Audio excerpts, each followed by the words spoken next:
Unless you've played a ton of Total War Rome, chances are you'll think of this when someone says Lusitania.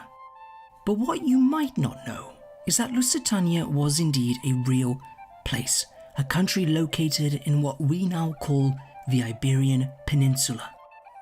The Lusitanians existed at the time of the Roman Empire, and although heavily debated, it is generally accepted that they were a Celtic warrior people, formed of various tribes.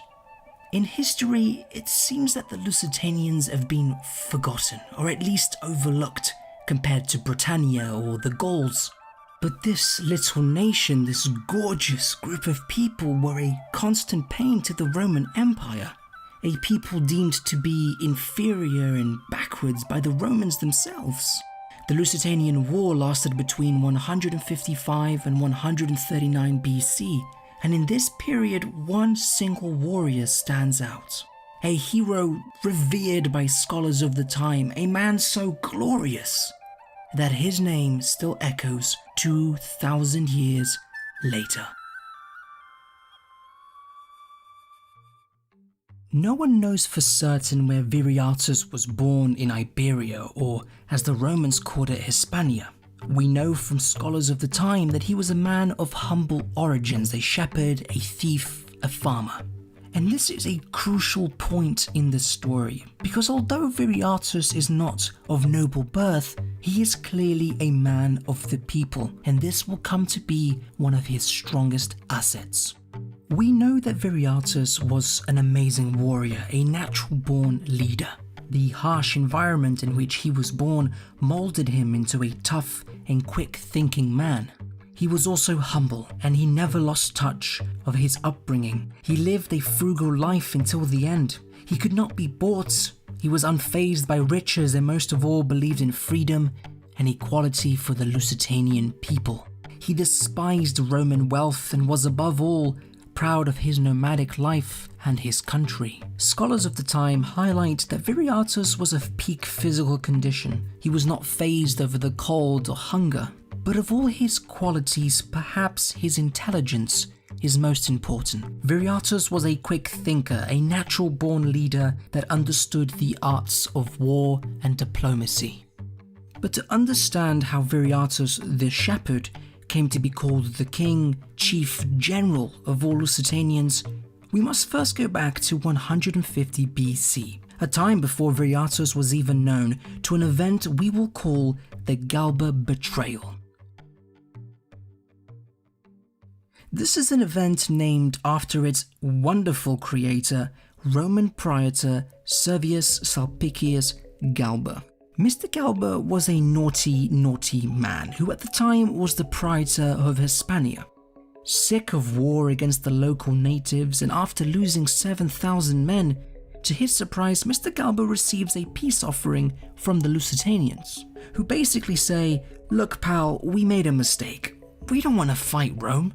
Mr. Galba's eyes glistened. He accepts the peace offering and he tells the Lusitanians, "You should be allied to Rome, and in return you will receive rich farmland." The Lusitanians of course accept this offer. I mean, from killing 7,000 of his men to receiving rich farmland, that is a big leap. Upon accepting the offer, the Lusitanians are split into 3 factions by Mr. Galba. They are then sent to their new farmlands to start their new life. They also, and this is important, they hand in their weapons, because according to Mr. Galba, they wouldn't need them. A life of warfare was behind them, and this was a new beginning. When the Lusitanians arrive at their new land, they are met by an ambush.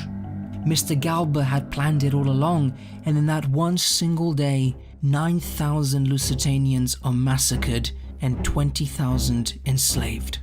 Around 1,000 people managed to escape, and among these people is our boy Viriatus. Well, if Game of Thrones taught me anything, it's that you best kill them all.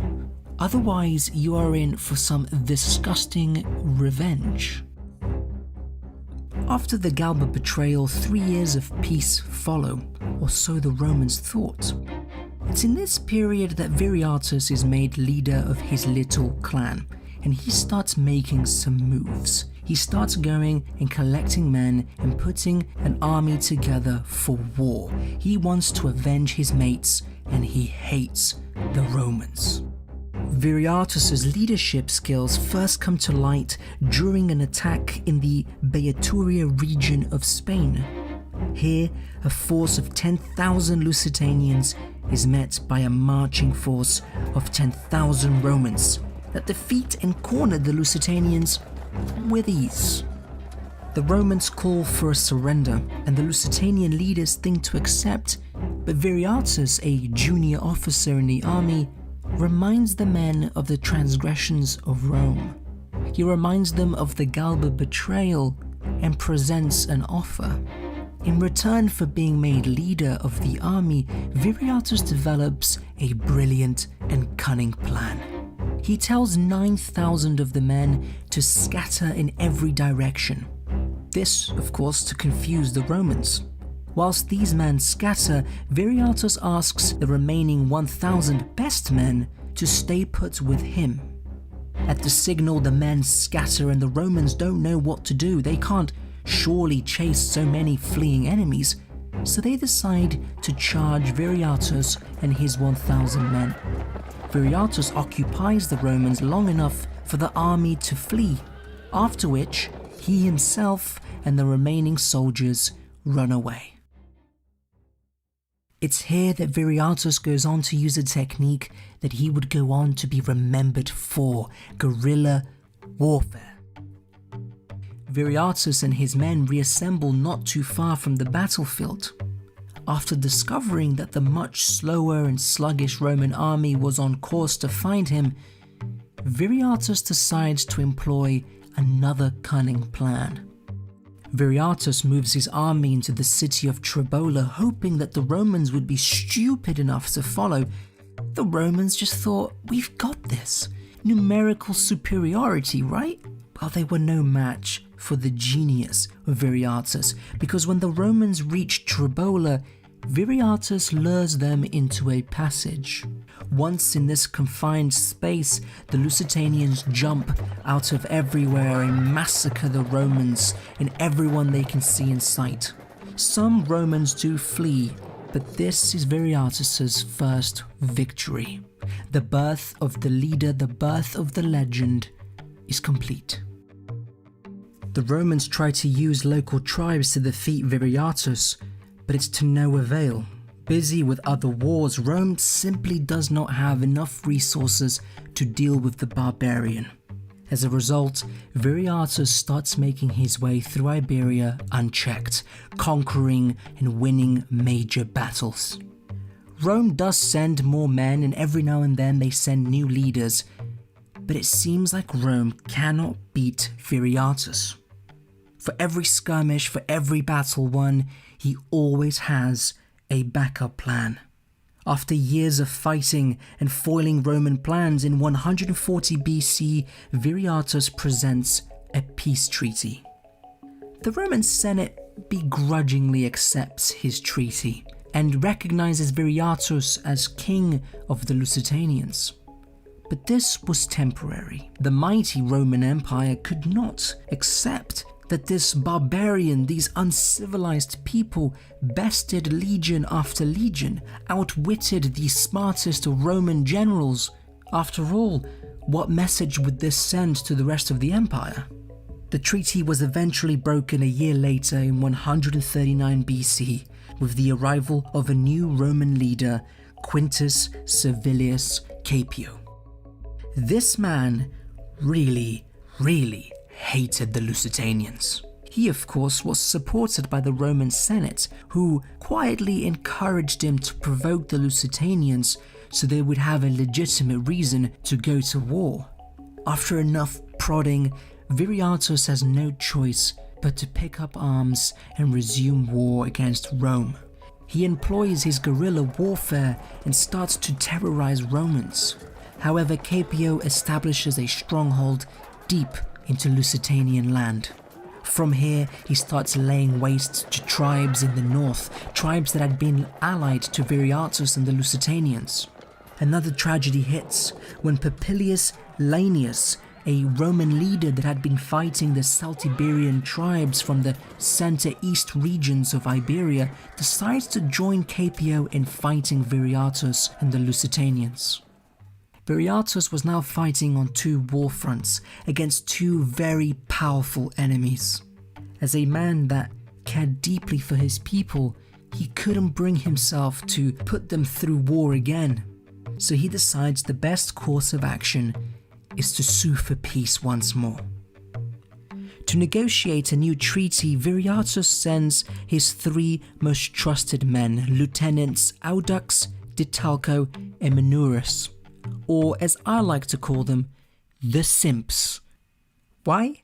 Because these trusted men that had fought with Viriatus since the beginning of the rebellion, reach Caio, and after a couple of hours of negotiations, agree to betray Viriatus and stab him in the back. Disgusting. After a couple of days of enjoying the Roman bribes, the three simps make their way back to the Lusitanian camp.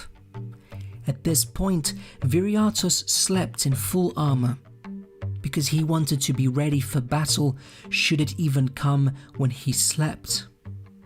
The three simps make their way into the tent, and a sleepy Viriatus is caught off guard. They stab him in his throat and escape into the night.